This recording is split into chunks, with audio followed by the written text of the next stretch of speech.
Saya M. Arangga Putrajaya, NPM 1951020360. Di sini saya akan membacakan materi yang pertama sebagai pemateri pertama. A. Modal. 1. Pengertian modal dalam bank syariah. Modal adalah dana yang diserahkan oleh para pemilik pada akhir tahun buku, setelah dihitung keuntungannya yang didapat pada tahun tersebut. Pemilik modal akan memperoleh bagian dari hasil usaha yang biasa dikenal dengan dividen. 2. Fungsi modal bank syariah. Bank sebagai unit bisnis tidak bisa lepas dari yang namanya modal, sebab beroperasi tidaknya bank atau dipercaya dan tidaknya bank merupakan salah satu hal yang mempengaruhi terhadap pelaksanaan bank itu sendiri. 3. Sumber-sumber permodalan bank syariah. Ada beberapa sumber-sumber permodalan bank syariah. Yang pertama, modal disetor, yaitu modal yang telah disetor secara efektif oleh pemiliknya bagi bank yang berdandan hukum koperasi. Kemudian ada agio saham, yaitu selisih lebih setoran modal yang diterima oleh bank sebagai akibat dari harga saham yang melebihi nilai nominal. Modal sumbangan, yaitu modal yang diperoleh kembali dari sumbangan saham. Cadangan tujuan, yaitu bagian laba setelah dikurangi pajak yang disisihkan untuk tujuan tertentu dan telah mendapatkan persetujuan rapat. Giro syariah. 1. Pengertian giro syariah. Produk-produk perbankan syariah yang termasuk ke dalam produk penghimpunan dana, salah satunya adalah giro. Giro adalah suatu istilah perbankan untuk suatu cara pembayaran yang hampir merupakan kebalikan dari sistem cek. 1. Giro berdasarkan prinsip wadiah. A. Bersifat titipan. B. Titipan bisa diambil kapan saja. C. Tidak ada imbalan yang disyaratkan kecuali dalam bentuk pemberian. 2. Berdasarkan prinsip mudharabah. A. Dalam transaksi ini, nasabah bertindak sebagai sahibul mal atau pemilik dana, dan bank bertindak sebagai mudharib atau pengelola dana. B. Modal harus dinyatakan dengan jumlahnya dalam bentuk tunai dan bukan piutang. C. Bank tidak diperkenakan mengurangi nisbah keuntungan nasabah tanpa persetujuan yang bersangkutan. Sekian presentasi dari saya. Apabila ada kata salah, saya mohon maaf. Wabillahi taufiq wal hidayah. Wassalamualaikum warahmatullahi wabarakatuh. Assalamualaikum warahmatullahi wabarakatuh. Saya Novita Damayanti, NPM 1951020396. Baiklah, saya akan melanjutkan materi selanjutnya. 3. Giro berdasarkan pada prinsip wadiah. Giro berdasarkan pada prinsip wadiah itu prinsip syariah yang diibaratkan dana nasabah sebagai dana titipan untuk dikelola oleh bank syariah, yang dana titipan itu bisa diambil kapan saja. Selain itu, nasabah tidak mendapatkan keuntungan dari bank karena tujuan nasabah membuka giro wadiah itu hanya untuk memudahkan mereka saat ingin melakukan transaksi saja, bukan untuk mencari keuntungan.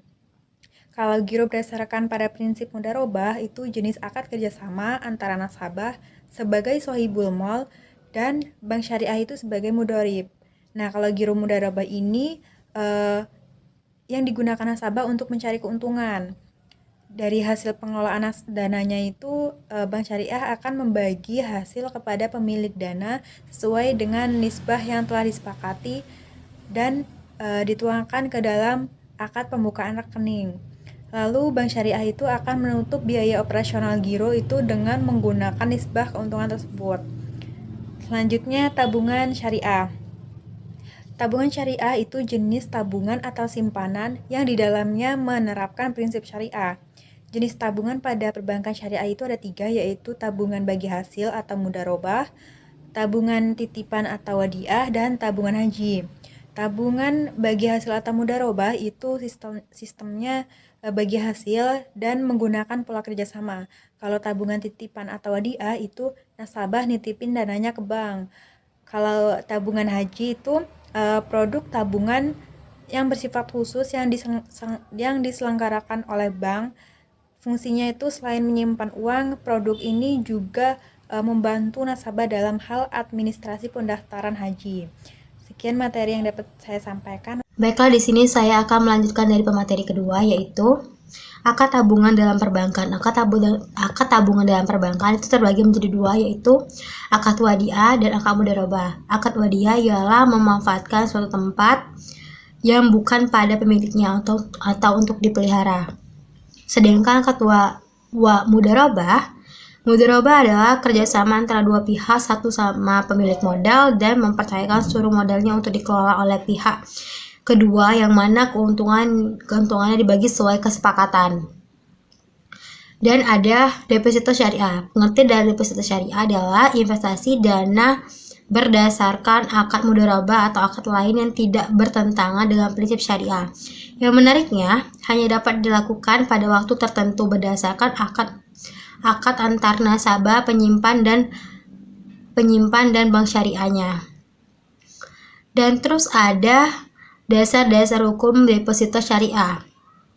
Dalam Al-Quran terdapat ayat-ayat yang secara tidak langsung telah memerintahkan kaum muslim untuk mempersiapkan hari esok secara lebih baik. Sedangkan Al-Quran menjelaskan pada surat Al-Hasyr ayat 18 yang berbunyi, "Hai orang-orang yang beriman, bertakwalah kepada Allah dan hendaklah setiap diri memperhatikan apa yang telah diperbuat untuk hari esok atau hari akhir. Dan bertakwalah kepada Allah, sesungguhnya Allah Maha mengetahui apa yang kamu kerjakan." Dan ada juga jenis-jenis deposito. Yang pertama deposito berjangka, dan kedua sertifikat deposito, yang ketiga deposito on call. Yang dimaksud dengan deposito berjangka adalah deposito yang diterbitkan menurut jangka waktu tertentu. Jangka waktu deposito biasanya varian mulai dari 1, 2, 3, 6, 12, 18 sampai dengan 24 bulan. Terus sertifikat deposito merupakan deposito yang diterbitkan dengan jangka 2, 3, 6 sampai 12 bulan. Sertifikat deposito diterbitkan atas tunjuk dalam bentuk sertifikat. Artinya dalam sertifikat deposito tidak tertulis nama seseorang atau badan hukum tertentu. Sedangkan deposito on call merupakan deposito yang berjangka waktu 7 hari, paling kurang 1 bulan. Diterbitkan atas nama dan biasanya dalam jumlah yang besar, minimal 50 juta, tergantung pada bank yang bersangkutan. Berdasarkan bunga dilakukan pada saat pencairan deposito on call, dan sebelum deposito on call diterbitkan terlebih dahulu 3 hari. Pengertian letter of credit digunakan untuk membiayai kontrak penjualan barang jangka jauh antara pembeli dan penjualan yang belum saling mengenal dengan baik. ELC juga digunakan biaya transaksi perdagangan internasional. Ada beberapa jenis letter of credit, yaitu recon credit and intercable, yaitu yang digunakan dapat dibatalkan oleh insubank atau introkredit atau LLC yang kecuali ada persetujuan semua pihak. Dan yang kedua, SIC saat diajukan dokumen-dokumennya. Yang ketiga, confirmation credit, yaitu pembayaran dijamin oleh advisi bank. Yang keempat, transferable credit, yaitu LLC di mana benefit biaya wewenang untuk pengapalan barang pada pihak ketiga. Revolusi credit, yaitu yang berlaku berulang-ulang. Misalnya, seseorang beli menutup kontrak pembelian suatu jenis barang dalam jumlah besar dari produknya. Saya Kofifa Rama Azhara dengan NPM 19510203446 sebagai pemateri keempat akan melanjutkan materi berikutnya dari jenis-jenis letter of credit. Jenis selanjutnya yaitu commercial documentary atau LC, yaitu LC berdokumen niaga yang mewajibkan eksportir penerima LC untuk menyerahkan dokumen pengapalan yang membuktikan kepemilikan barang serta dokumen penunjang lainnya. Jenis selanjutnya yaitu clean LC. Clean LC adalah suatu LC yang dapat dicairkan dananya dengan penyerahan wesel atau hanya kwitansi biasa. Jenis yang terakhir adalah merchant LC. Merchant LC adalah merchant yang dibuka importir untuk eksportir.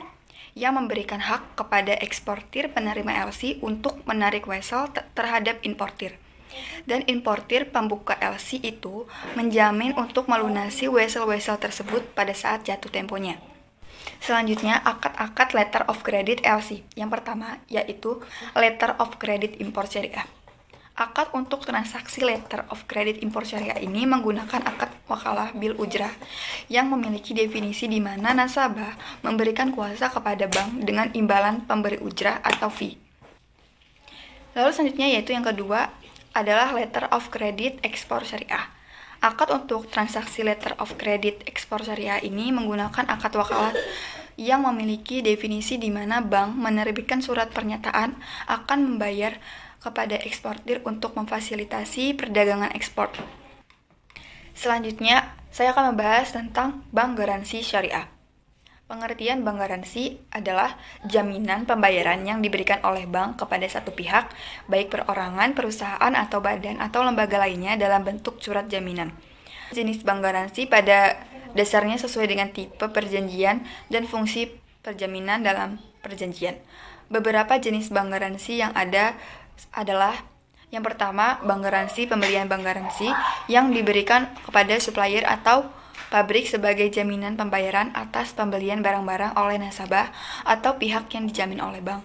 Yang kedua, bid bond atau jaminan tender, yaitu bank garansi yang diterbitkan oleh bank bagi nasabahnya agar dapat mengikuti tender atau penawaran atas suatu proyek. Yang selanjutnya adalah advance payment bond atau jaminan uang muka, yaitu bank garansi untuk menjamin bahwa pelaksanaan proyek akan melaksanakan pekerja atau kewajibannya setelah menerima uang muka pekerjaan dari pemberi kerja. Lalu yang keempat adalah performance bond atau jaminan pelaksanaan, yaitu bank garansi yang diterbitkan oleh bank untuk menjamin kepastian mutu dan ketepatan pengerjaan suatu proyek atau untuk menjamin performa salah satu pihak dalam suatu transaksi. Yang kelima adalah retention bond atau jaminan pemeliharaan, yaitu bank garansi yang diberikan kepada pemilik proyek atau borrower untuk kepentingan kontraktor guna menjamin pemeliharaan atas proyek yang telah diselesaikan oleh kontraktor tersebut.